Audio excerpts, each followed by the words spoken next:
Welcome to this explainer, everyone. We're jumping right into something truly special today.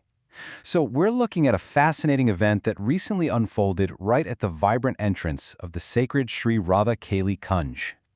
We're going to unpack a viral moment where a completely ordinary Dolak player just walked in, started to play, and literally shifted the entire atmosphere of the place. It's just this incredible, eye-opening look at the sheer power of raw, unpolished devotion. It's a serious question, because when we try to picture a divine, transcendent musical experience, we usually think of something grand, right? A massive, well-lit stage, absolutely perfect acoustics, maybe even a beautifully orchestrated choir. We definitely don't usually picture a street performer with a weathered, beat-up drum. But I really want to challenge those expectations today, because what happened in this specific moment completely turns our usual ideas about reaching the divine right on their head. And this contrast is exactly what makes it so fascinating. We've all seen world-famous singers, massive celebrities like Biprak and Sahoy Bhatt, come to Vrindavan. They show up with perfect pitch, they pour their hearts out, and they deliver these polished, absolutely incredible performances. But on the flip side of that, we have this ordinary Dolak player. He brought a weathered instrument and a voice that was just full of raw, unpolished grit. And yet, his performance created an impact that was honestly just as profound, if not more so. The source video of this core event actually has this beautiful title that translates to, "When seeing the devotion of an ordinary Dolak player, Maharaji showered his love." Because Maharaji didn't just passively sit back and politely listen to this simple street musician.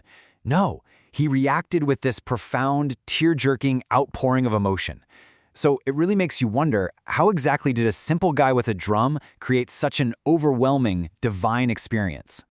Well, to really get it, we need to break down the anatomy of this interaction. We're going to look at this viral moment in 3 quick acts. Act 1, devotion doesn't need a stage. Act 2, the rhythm of Nam Jap. And Act 3, the saint's embrace. Let's dive straight into Act 1, unpolished devotion.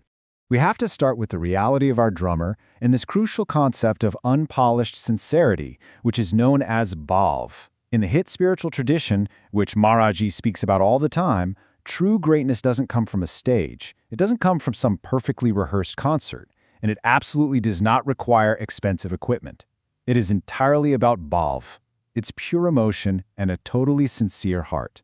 Because when you genuinely have bhav, hitting the perfect notes simply doesn't matter at all. You see, when this drummer started playing his weathered Dolak, he wasn't just performing a fast-paced beat to try and entertain the crowd, he was passionately, deeply calling out to Sri Radha Vallabhlal. Maharaji actually teaches us that this kind of soulful, gritty singing is the direct fruit of real spiritual wisdom. It proves that sincerity is the ultimate instrument. You don't need a fancy platform to reach the divine, you literally just need to mean it. Moving right along to Act 2, transcending pain through rhythm. This part is the emotional climax of the whole explainer, because this is where we witness Maharaji's incredible reaction to that beat.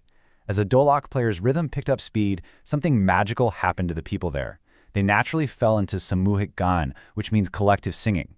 As the sacred verses of the Chaturasi Ji were sung together, it just unified the entire crowd. It created this amazing atmosphere of love and deep belonging. That drum beat basically became a shared heartbeat for everyone in the room. Now, to really appreciate this, we have to contrast that intensely joyful atmosphere with Maharaj Ji's real-world vulnerability. We know Maharaj Ji deals with significant daily physical pain and has to undergo dialysis. He's even talked about his need for physical rest in other conversations. But the very second that high-tempo Dolak hit the right rhythm, the atmosphere completely shifted. He actually started swaying, or zooming, in total, absolute spiritual bliss. And I think this brilliantly illustrates a really profound reality. When the rhythm of true devotion takes over, the physical world just kind of fades away.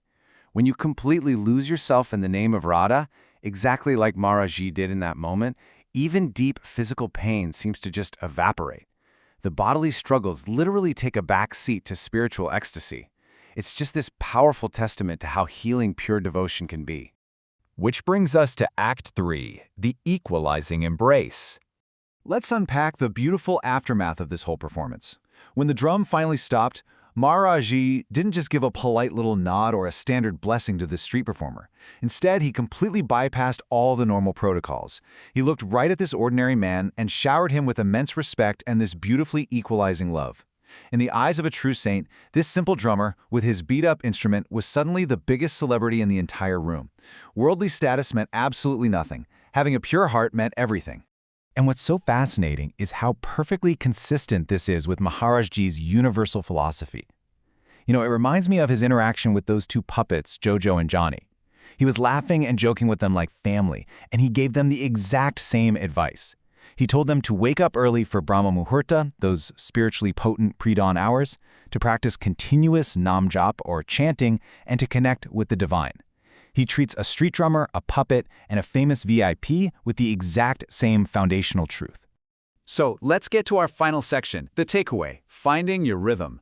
So how do we find our own rhythm? Because, it's easy to look at a viral moment like this and think, well, that's beautiful for them, but my life is a mess. I'm just a totally ordinary person. The crucial point I want to anchor this whole explainer on is this massive, powerful quote from Maharaji. He says, Nam Jap Se Sab Sudhar Jayega. Everything will be fixed through the name. Continuous chanting. This isn't just a sweet thought. It's a highly practical tool for your everyday struggles. When your house feels chaotic, or you just feel super ordinary, this right here is your anchor. Whether you're out there playing a loud weathered drum in public, or you're just sitting quietly chanting in your bedroom, your sincere devotion is all you need.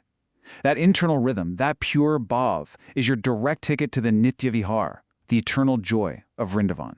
You really don't need a stage. You don't need to be perfectly polished. You just need to show up with your whole heart. I want to leave you with a question to really think about today. We all hit moments where physical or emotional pain just feels overwhelming, right? So is there a simple habit, maybe a chant or a song, that helps you find your own rhythm when life gets tough? Take a moment to reflect on what brings you back to your center, back to your own bhav. Thank you so much for joining me as we unpack this incredible source material today. And hey, keep finding your rhythm.